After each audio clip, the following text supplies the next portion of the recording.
जी राधे राधे। गुरुजी, हम ये पूछना चाहते हैं, जैसे हम लोग जो गुरुवार का व्रत रखते हैं या सोमवार का व्रत रखते हैं, तो बीच में कोई फंक्शन पड़ गया या त्यौहार पड़ गया तो लोग बोलते हैं कि बीच में छोड़ दो, कोई पैसा वैसा उतार के रख दो, फिर अगली बार व्रत रहना तो उसका कुछ लेकर के भगवान को चढ़ा देना। तो क्या ऐसा करना चाहिए? बीच में व्रत खंडित नहीं होता है क्या? हम समझ नहीं पाए, फिर से बोलो। जैसे अगर हम लोग व्रत रखते हैं, कौन सा व्रत? बृहस्पतिवार का या सोमवार का या प्रदोष का, ठीक है। तो जैसे अगर मान लीजिए उस दिन फंक्शन पड़ गया या कोई त्योहार, कौन सा फंक्शन से कुछ पड़ गया परिवार में या त्योहार पड़ गया उसी दिन, ठीक है, तो ये बीच में व्रत छोड़ देना चाहिए? तो फंक्शन में जाने से व्रत छोड़ना जरूरी है क्या? नहीं, जैसे लोग बोलते हैं कि अगल बगल की महिलाएं बोलती हैं कि पैसा उतार के उतना रख दीजिए, पैसा उतार के, हाँ, उसको अगली बार मतलब पैसा व्रत रहेगा। हाँ, ये इसीलिए यही पूछना था, यही कंफ्यूजन तो कैसी था। ऐसी महिलाओं को थोड़ा ले आते, हम भी प्रणाम कर लेते। तो महाराज जी, छोड़ना नहीं चाहिए ना व्रत बीच में? अब कैसे, ये तो कॉमन है जी। कैसे छोड़ सकते हैं? पैसा व्रत रहेगा, मतलब हद होती है ना मूर्खता की। इसीलिए हम पूछे महाराज जी ना, हमको कंफ्यूजन था, हम सोचे आपसे क्वेश्चन कर लेते हैं। हाँ, तो उनको बोलना उनकी, इसलिए सबकी सलाह नहीं लेनी चाहिए। जी महाराज जी। जीवन में सलाह किसकी लेना है किसकी नहीं, ये आ जाए तो व्यक्ति कभी परेशान ना हो।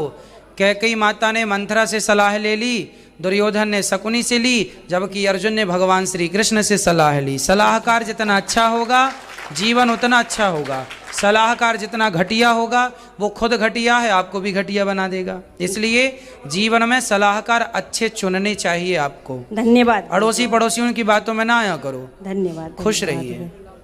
ये देना, बहुत देर से दादाजी खड़े हैं, बेटा यहाँ लाओ, खड़े हो जाइए आप यहाँ। बेटा देखो इनको, आप सभी चैनल को सब्सक्राइब कर लीजिएगा। अपना मोबाइल निकालिए, YouTube पर अनिरुद्धाचार्य जी डालिए, चैनल को सब्सक्राइब। कुछ बुरा नहीं लगा जी, सब आप अच्छा है बोलते हो। नहीं, कुछ तो हमारी बात किसी प्रकार से कुछ तो गलत निकल जाता ही होगा। नहीं, कुछ नहीं, जो भी आप गृहस्थ के बारे में बोलते हो, बच्चों के बारे में बोलते हो, सब अच्छा है। हाँ जी। अच्छा लगा आपको? हाँ जी। आपके जीवन में कोई सुधार हुआ? हाँ जी। खुश रहिए भगवान। यशपाल जी जैन नहीं है, साहिबाबाद वाले? हाँ हाँ, आए नहीं वो? हाँ, वो हमारे रिश्तेदार हैं। उनसे बोलना कि हमने याद किया है, बहुत दिन हो गए, आए नहीं वो। राजा राम जी गर्ग हैं जो उनके बहनों ही हैं, वो मेरे बड़े भैया हैं, गाजियाबाद वाले। आप जैन परिवार से हैं? नहीं, हम गर्ग हैं, वो जैन है। अच्छा, आप गर्ग हैं, वो जैन, ठीक है। उनकी बहन भी आई है बड़े भैया को ना, गाजियाबाद। हाँ, खुश रहिए। तो आपका आशीर्वाद, आज आए थे बिहारी जी के, मैं चलो बाबू जी से, गुरु जी से दर्शन। खुश रहिए, भगवान सुखी रखे।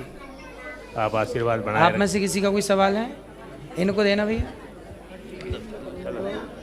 जी, मैं आपकी बहुत टाइम से कथा सुन रही हूँ और मेरी लाइफ में बहुत चेंज आया है। मतलब मैं भगवान को बहुत पहले से मानती हूँ, लेकिन सच्चा विश्वास मेरे को अब हुआ है आपकी कथा सुन के। अच्छा, हाँ जी, बहुत सुंदर। चलो, ये दास आपके काम आया, विश्वास तो जागा। सुंदर। राधे राधे। क्या सुधार हुआ आपके जीवन में? चलो, विश्वास के अतिरिक्त कौन सी बात अच्छी लगी? मेरे को आपकी कथा की लगी कि भगवान पे विश्वास करना चाहिए। बहुत लोग मैंने देखे हैं कि वो भगवान पे विश्वास नहीं करते। मैंने उन्हें भी बताया है कि भगवान पे विश्वास करो, और भगवान है लाइफ में। आपको कैसे अनुभव हुआ कि है? मतलब मैंने टेस्ट किया है, मैंने बहुत टाइम, मतलब मैंने बहुत चीज़ें देखी हैं अपनी लाइफ में, मेरे को फील हुआ उन चीज़ों को देख के कि हाँ, भगवान है। बस ईश्वर एक फीलिंग है, भक्ति एक भावना से जुड़ी हुई बात है। ये आज की कथा में हमने ये सब बातें कही हैं कि ईश्वर एक स्पर्श है। जैसे सर्दियों में, गर्मियों में ठंडी हवा चलती है, हम उसके स्पर्श का आनंद लेते हैं कि ठंडी ठंडी हवा चल रही है।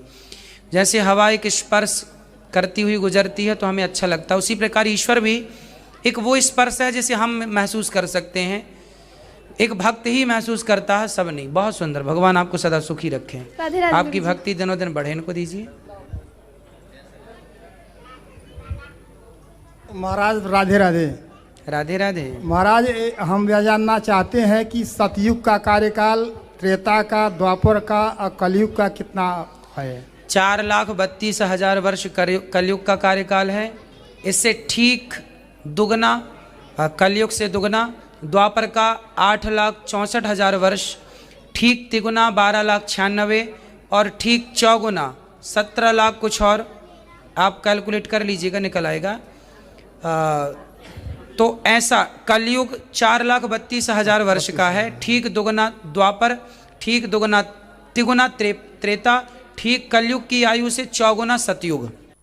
महाराज जी जब पांडव जी थक गए थे और सरोवर पर गए जल पीने के लिए, तो यक्ष ने प्रश्न किया तो वो लोग जवाब नहीं दे पाए और सब मृतप्राय हो गए। तब युधिष्ठिर जी आए तो यक्ष ने कहा कि आप किसको जिंदा करना चाहते हैं, तो किन भाइयों को जिंदा करना चाहते हैं? तो उन्होंने माद्री के पुत्रों को कहा, सहदेव को, सहदेव नकुल को कहा उन्होंने। ठीक है। ऐसा क्यों कहा उन्होंने, जबकि बलशाली अर्जुन? ऐसा इसलिए कहा क्योंकि धर्मराज युधिष्ठिर को पता था कि हम 3 भाई हैं और माद्री के 2 बेटे हैं। कुंती माता के 3 बेटे हैं और माद्री माता के। नकुल सहदेव कुंती के पुत्र नहीं है, माद्री, पांडु की 2 पत्नी थी ना, कुंती और माद्री।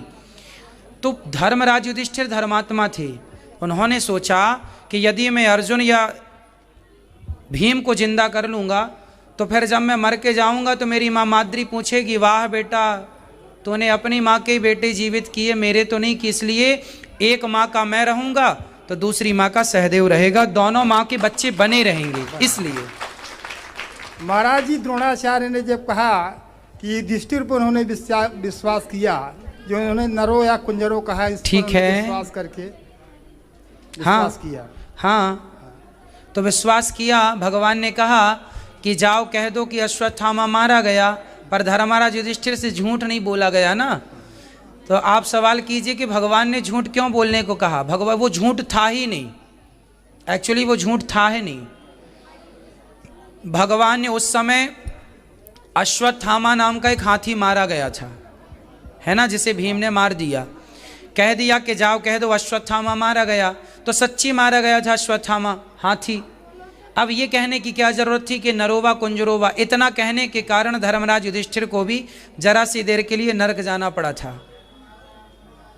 क्योंकि भगवान की आज्ञा का उल्लंघन किया उन्होंने।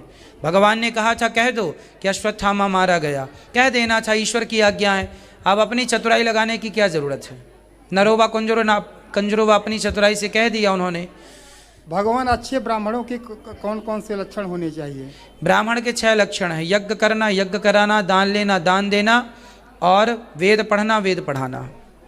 राधे राधे।